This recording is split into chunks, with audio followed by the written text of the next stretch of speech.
nggak bakalan kecewa kalau bersandar kepada Allah. Itu nggak bakalan. Bahkan kita bisa bilang mustahil. Mustahil seseorang itu kecewa gara-gara berpegang, bersandar, menyerahkan dirinya kepada Allah. Itu mustahil. Bukan seperti itu sunnatullah. Karena siapapun yang berserah diri kepada Allah, maka dia telah berpegang kepada tali yang paling kokoh. Wa man yuslim wajhahu ila Allah, wa man yuslim wajhahu ila Allah wa huwa muhsin faqad istamsaka bil urwatil wuthqa wa ila Allahi aqibatul umur. Siapa yang menyerahkan dirinya kepada Allah dan dia senantiasa berbuat baik, maka sesungguhnya dia telah berpegang kepada tali yang paling kokoh, dan kepada Allah segala urusan dikembalikan. Jadi nggak ada orang yang kecewa kalau dia berpegang kepada Allah. Masalah apapun, masalah rezeki, masalah jodoh, terutama yang kedua. Kalau kita bergantung kepada Allah dalam urusan jodoh, maka insya Allah kita nggak akan kecewa. Mak comblang yang paling baik itu adalah Allah. Kalau mak comblangnya ustadz, kadang-kadang ngecewain. Ustadz, ini CV saya. Oh ya, kriteria yang kamu cari seperti apa? Saya mah nggak susah-susah ustadz, standar-standar aja. Ya standar yang gimana? Yang tingginya 180, yang kulitnya bening, sampai kalau minum kelihatan airnya ngalir gitu. Transparan. Kemudian yang hidungnya seperti pedang, yang matanya seperti bidadari. Tahu mata bidadari? Belum. Besar dan sayu, tapi nggak belok. Belok apa deh? Sudah pernah lihat? Ada di rumah saya. Oh iya. Nah ini kriterianya. Terus kata Ustadz, kalau yang kayak gitu Ustadz juga mau gitu ya. Akhirnya pas ketemu Ustadznya duluan yang ta'arufan. Ini kalau mak comblangnya manusia. Tapi kalau mak comblangnya Allah, jauh lebih meyakinkan dan gak bakalan kecewa. Dengan kriteria apapun, wa huwa ala kulli syai'in qadir. Dan kalau Allah menjanjikan yang baik akan ketemu dengan baik, pasti innahu la yukhliful mi'ad. Allah tidak pernah mengingkari janjinya. Masalah apapun kita harus mengandalkan Allah. Coba deh selalu ngandelin Allah. Bahasa gampangnya gini, udah tenang aja, ada Allah. Itu.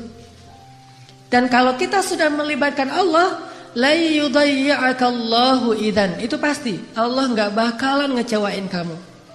Kalau udah ngandelin Allah, ini gimana nih? Udah tenang aja, ada Allah. Allah tidak akan mengecewakan. Salah satu kalimat udah tenang aja ada Allah adalah la tahzan, innallaha ma'ana. Kalau kita ada teman lagi galau gitu, terus kita bilang, la tahzan, innallaha ma'ana. Apaan tuh? Kan dia bingung. Mending kita terjemahin aja. Gak harus persis kalimat la tahzan, innallaha ma'ana. Karena kalau kita baca hadis, ada tambahan lagi tuh. Kata Nabi kepada Abu Bakar, ma dhannuka bisnain, Allahu thalithuhuma.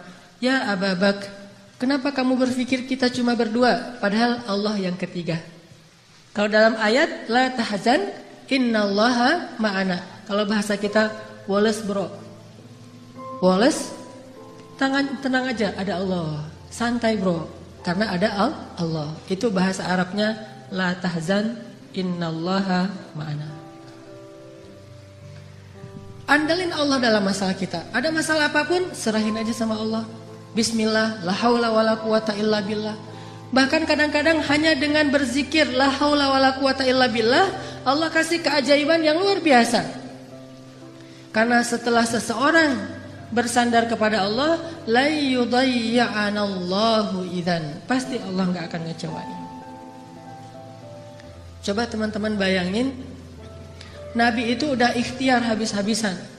Ketika beliau mau hijrah ke Madinah, beliau tidak langsung menuju ke arah Madinah, tetapi malah menuju ke arah yang berlawanan dengan kota Madinah untuk menghindari pengejaran dari orang-orang kafir Quraisy.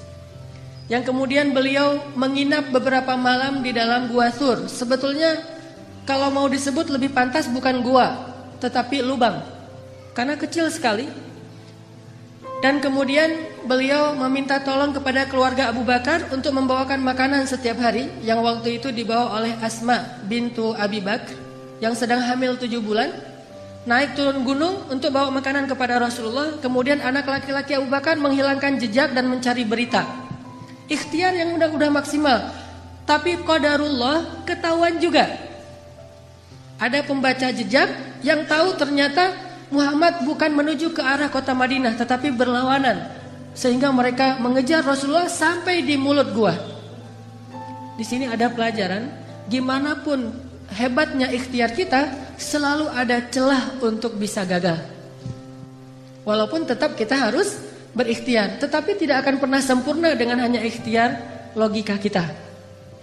Akhirnya musuh berada tepat di mulut gua, yang kemudian kalau ada sebuah riwayat hadis, walaupun sebagian ulama mengatakan ini riwayat yang kurang kuat, bahwa ada laba-laba membuat sarang di mulut gua, sehingga orang-orang berpikir gak mungkin manusia masuk tanpa merusak sarang laba-laba.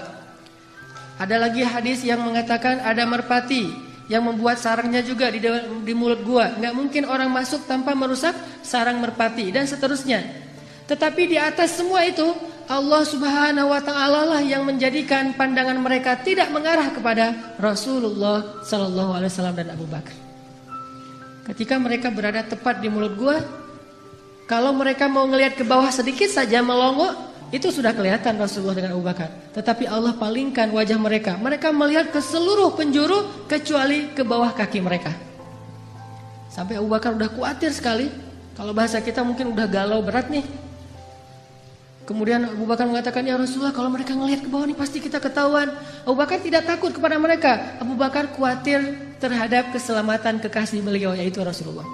Bukan Abu Bakar yang penakut, apalagi Rasulullah. Hanya khawatir terhadap Rasulullah. Jangan-jangan kan kalau ketahuan Rasulullah akan disakiti. Dan Abu Bakar gak rela banget Rasulullah ada yang menyakitinya. Sehingga Abu Bakar galau berat, khawatir sekali. Dan dengan tenang Nabi mengatakan, ma dhannuka bitsnaini ya Abu Bakar. Kenapa kamu pikir kita hanya berdua? Allahu tsalitsuhuma, la tahzan, innallaha ma'ana. Dengan kalimat itu, akhirnya musuh tidak melihat ke arah mereka dan Allah berikan keselamatan bagi mereka. Ini kalau kita bersandar kepada Allah. Setelah selesai Rasulullah dan Abu Bakar menginap beberapa malam di Gua Thur, lalu melanjutkan perjalanan ke kota Madinah, ternyata pengejaran terhadap Rasulullah itu belum selesai. Belum berhenti. Muncullah seorang pembaca jejak baru namanya Suraqah bin Malik. Masih kafir dan dia mengejar hadiah 100 ekor onta dari Abu Jahal kalau dia dapat membawa pulang Muhammad hidup atau mati.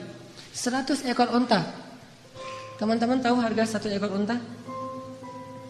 1 ekor onta itu kalau onta yang dipakai berdagang, bukan onta yang dipakai nyembelih. Kalau yang dipakai nyembelih paling 40 juta, 50 juta. Kalau yang dipakai untuk perjalanan berdagang, 1 ekornya itu 300 juta. 1 ekor ontanya 300 juta. Jadi puluhan miliar. Sehingga orang Arab di Saudi, di Irak, di Emirat dengan menjual 2 ekor onta atau 3 ekor onta, mereka bisa beli Alphard. Jadi biasa bagi mereka. Jual 10 ekor onta, beli Ferrari. Kalau kita nabung sampai meninggal, akhirnya jadi warisan, ditabung lagi nggak dapat.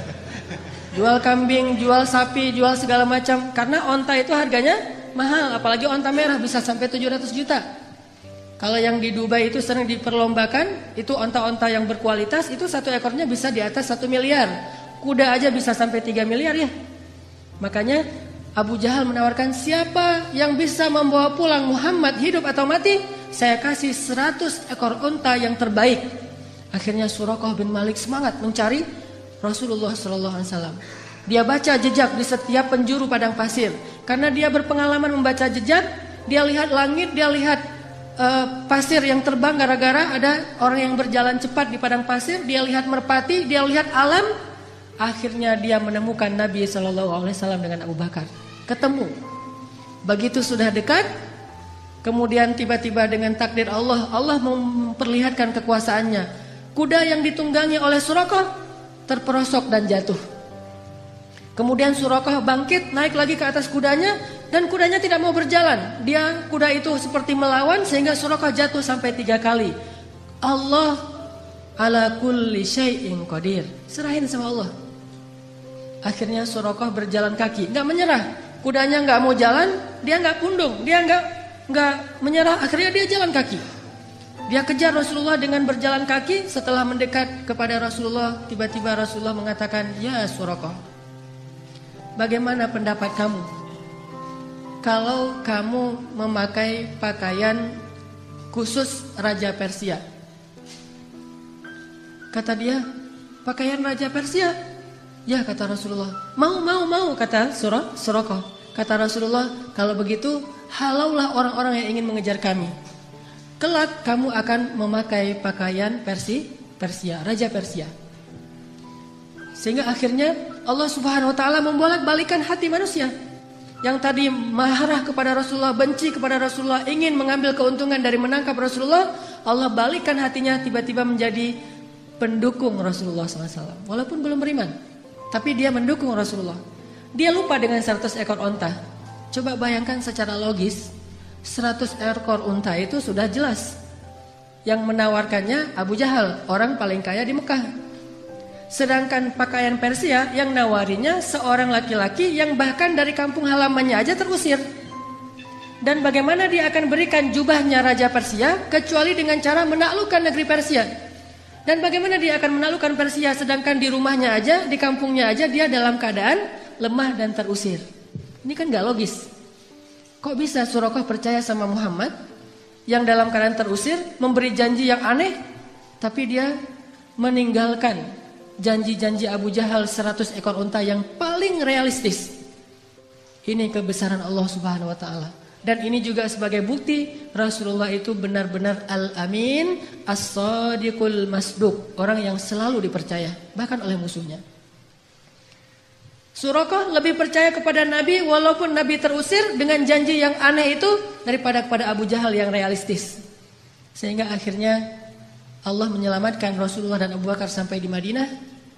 Selang beberapa tahun setelah Nabi SAW wafat, pada masa kekhalifahan Umar bin Khattab, akhirnya Islam berhasil membebaskan Persia dan menaklukkan kerajaan-kerajaan yang zalim di sana. Lalu salah satu ghanimah harta yang dibawa dalam peperangan itu adalah jubahnya Raja Persia, dibawa ke Madinah. Ketika jubah Raja Persia sampai di Madinah, diserahkan kepada Umar. Umar teringat dengan janji Nabi, sehingga Umar bertanya, "Aina Suraqah?" Di mana Suraqah bin Malik? Ternyata Suraqah sudah masuk Islam. Kemudian dia datang, "Saya ya Amirul Mukminin, saya Suraqah, udah tua dia." Kata Umar, "Ya Suraqah, masih ingat dengan janji Rasulullah kepadamu?" Suraqah bingung, janji yang mana? Dia udah lupa dengan janji Nabi. Kemudian kata Umar, "Sesungguhnya dulu Nabi pernah berjanji akan memakaikan kepadamu pakaian Raja Persia." "Oh ya, saya masih ingat waktu itu Nabi berjanji demikian." Maka wahai Suraqah, pujilah Allah, sesungguhnya Allah telah mengabulkan janji-janji itu, dan inilah pakaian Raja Persia, pakailah.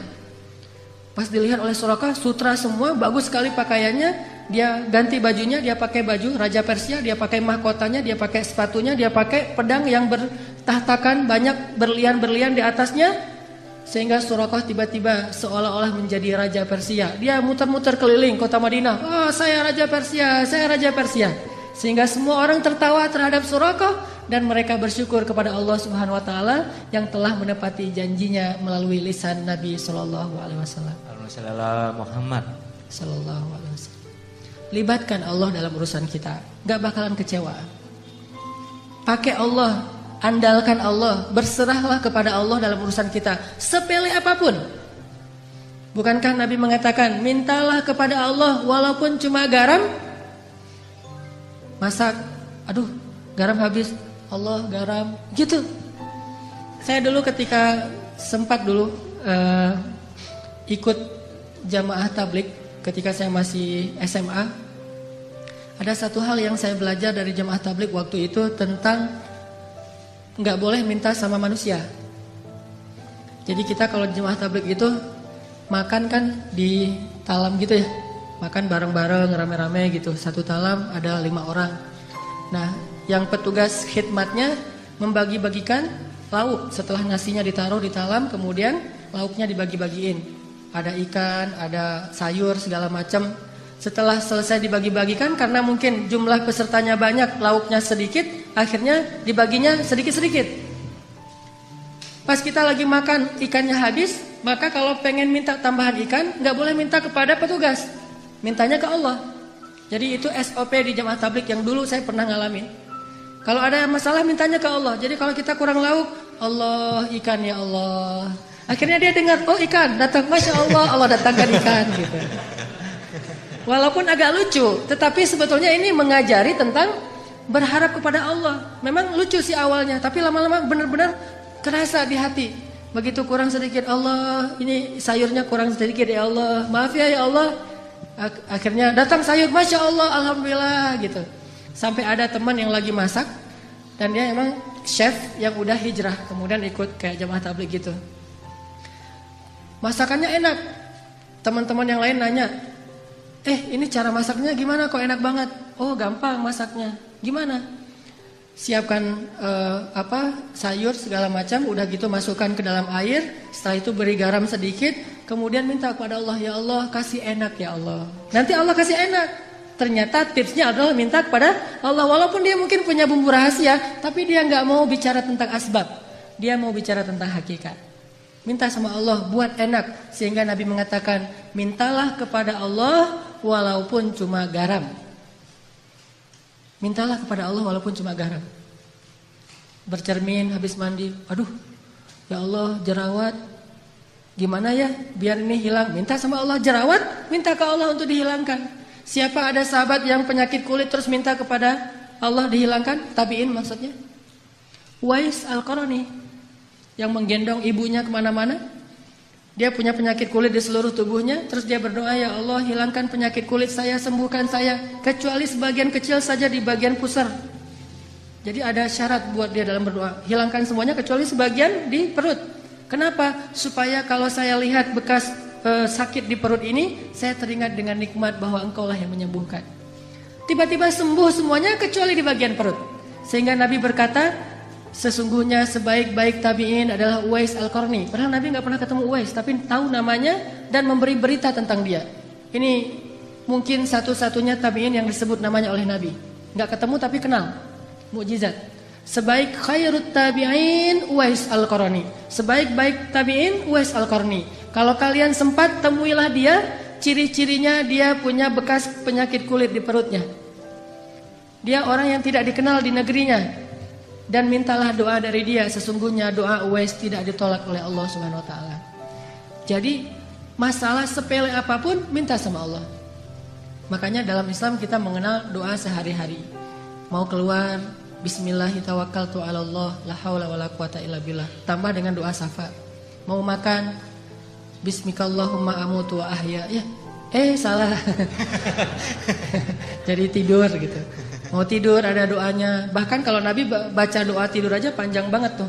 Allahumma alja'tu dhahri ilaik wa fawattu amri ilaik, dan seterusnya dan seterusnya.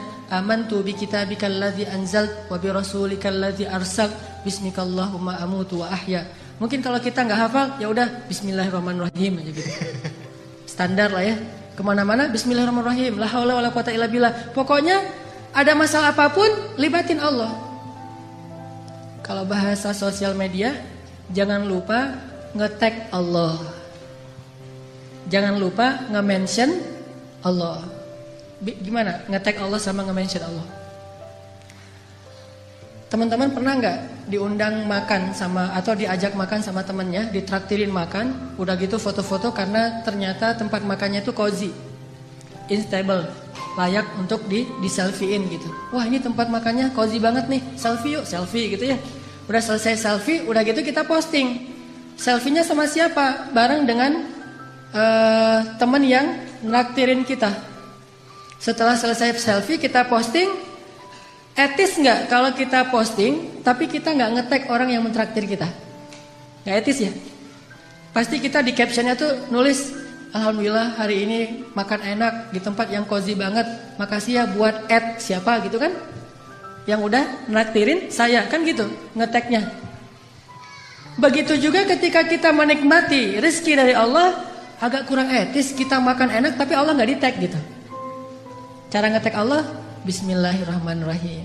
Allahumma barik lana fima razaqtana. Alhamdulillahilladzi at'amana hadza wa razaqnahu min ghairi haulin minna wala quwwah. Kita nge-tag Allah, ini nikmat dari Allah, ini nikmat dari Allah. Itu baru etis.